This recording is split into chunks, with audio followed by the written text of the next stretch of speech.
I think over time, sort of one of the biggest, I guess, sort of, I don't want to say dilemmas, but like one of the biggest internal conflicts I had with myself fairly recently was trying to separate, you hear the phrase, separate the art from the artist, right?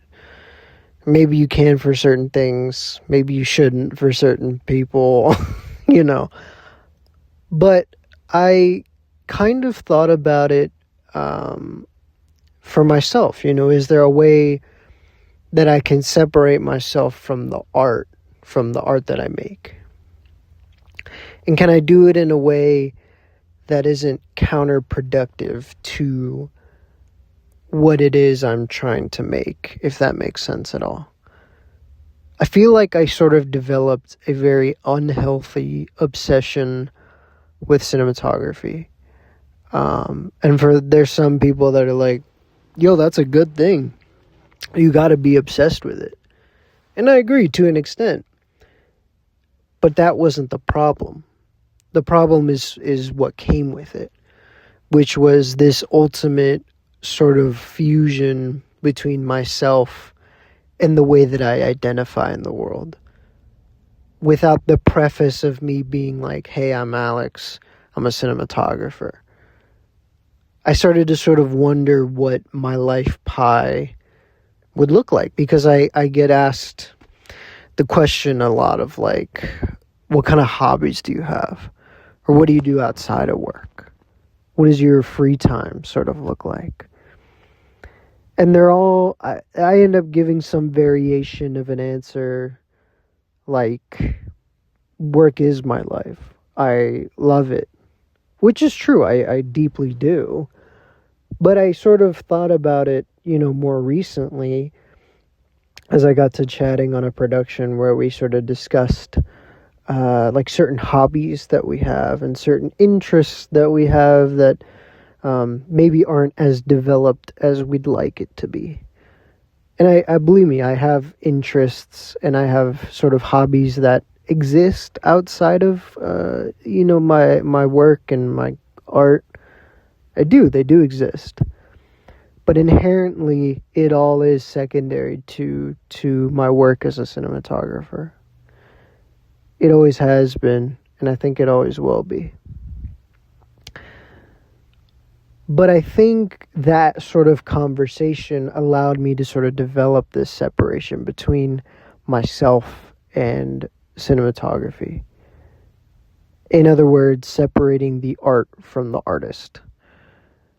I think in what I realized in trying to sort of develop myself outside of my work is how clutched my pearls were, if that makes sense at all. Like, I held it so close, and every little tiny critique or comment that was made, maybe not even against, but like slightly opposing a thought that I had in regards to cinematography, I would really, really, really take it personally. Why did I? It's nothing that they said directly about my work specifically. It's something that they're saying about, the medium as a whole, or their relationship to movies, for example.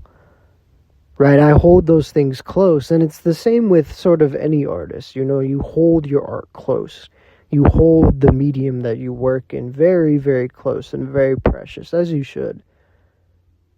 But I think in holding my pearls too close, I sort of realized I can't even look at them. I can't even admire, the beautiful work that I've made, because I held it so close to my chest and so precious. And if anybody touches it, or if anybody comments on it, if anybody does that, it's all in opposition, or it's all in a conspiracy to be against me, or it's all in a net negative for myself, and that I should take all of this personally and really go to bat for cinematography. And you sort of forget that, like, not everybody's like that. You know, not everybody's as in tune with the medium that you've devoted your life to. And again, that's not, a bad thing. What they're saying or the way that people relate to each other in the world or their interests, it's not personal to you. It's just inherently like, maybe I sort of just started to lose sight of the fact that, it's just not that deep for some people. And that's fine, And I sort of thought about it more because then I got to thinking, okay, why is it such a personal attack when someone makes a comment on this or on that or on the cinematography for this or the whatever for that? Why do I hold that so close to the chest? And that's because how deeply I've rooted the word and the job and the art of cinematography to myself. And that just led to a whole sort of ego death in sort of realizing that, like, this isn't a healthy thought that I should have. You need to bring something to your art. You can't bring more of the same art to your art. For example, bringing more car parts into the engine isn't going to give you more perspective on how to fix the thing. Sometimes you got to take the parts out. Sometimes you got to look at it from a different angle. Sometimes you just got to sleep on it. And the idea comes to you of like, oh, it was probably this. And I didn't do any of that. There was no separation. There was no looking at it through a different lens. I got stuck at an 85 when I should start looking at it from maybe a 24, an 18, or a 12.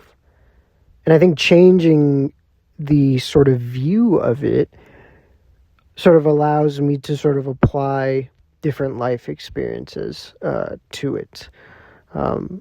There's only so much you can learn from, like the ASC. There's only so much you can learn from books. There's only so much you can learn from mentors. You could be the most technically prowess cinematographer or artist, of your generation. You could be the next Basquiat, right? But if you don't have, which is what I've learned, if you don't have this sort of life experience that can ultimately influence, what goes into your art, then there's nothing there. It's just a flavorless, piece. It's sterile. It doesn't evoke anything, right? And I started to realize that in my own work. I started to realize that it felt kind of boring. It felt like a lot of that I had already seen on like Vimeo or that I had already seen from like other peers doing. It felt sort of monotonous. It felt like a hamster on a wheel. Very samey and very kind of boring. And I had the thought of like, something's got to give, something's got to change. And I think it's time that I take a moment to step away and sort of learn about myself a little bit more. And I kind of had that, when the strikes were happening, and even now where work is still kind of a little bit slow. I sort of have these gaps in my schedule, or I sort of have these periods of time where, nothing is really happening.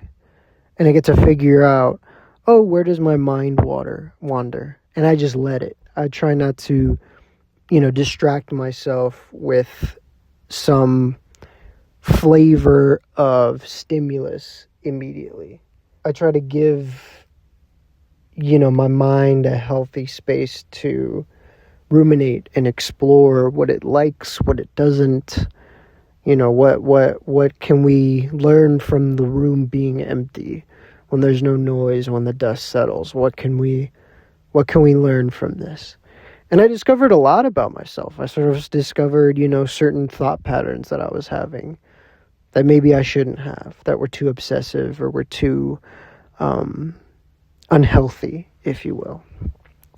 I sort of learned more about where I pull influences from.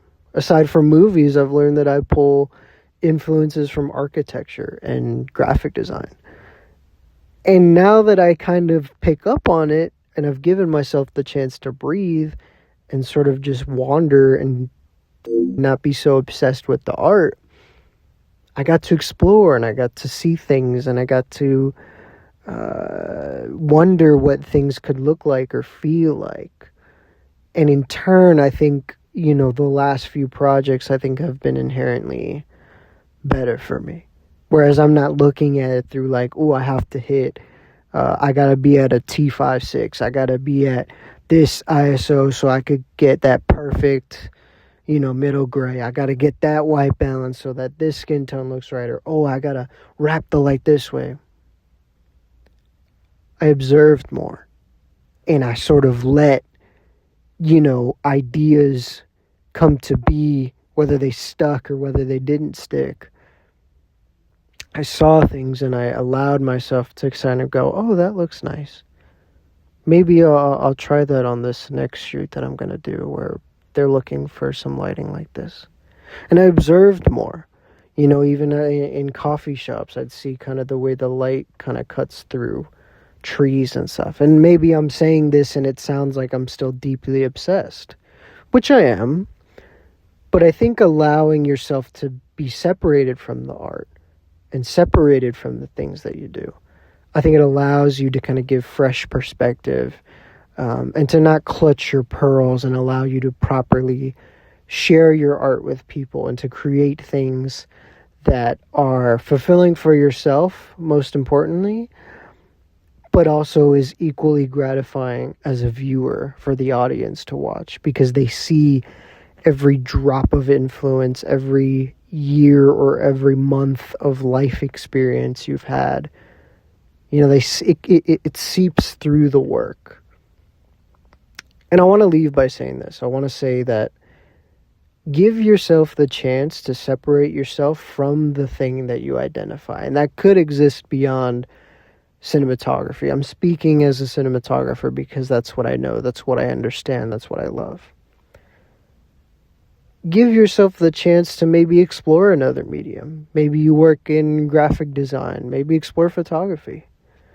Maybe you work as an architect, maybe, sort of explore, maybe painting something, right? Give yourself the chance to find things that can get your brain to sort of develop new ideas and new sort of concepts for different ways you can then apply and execute to your art. I feel like I sounded very preachy in this, but it's been on my mind for a while and I wanted to get it off my chest. I hope it makes sense and I hope it relates to somebody. I'll see you in the next one. Peace.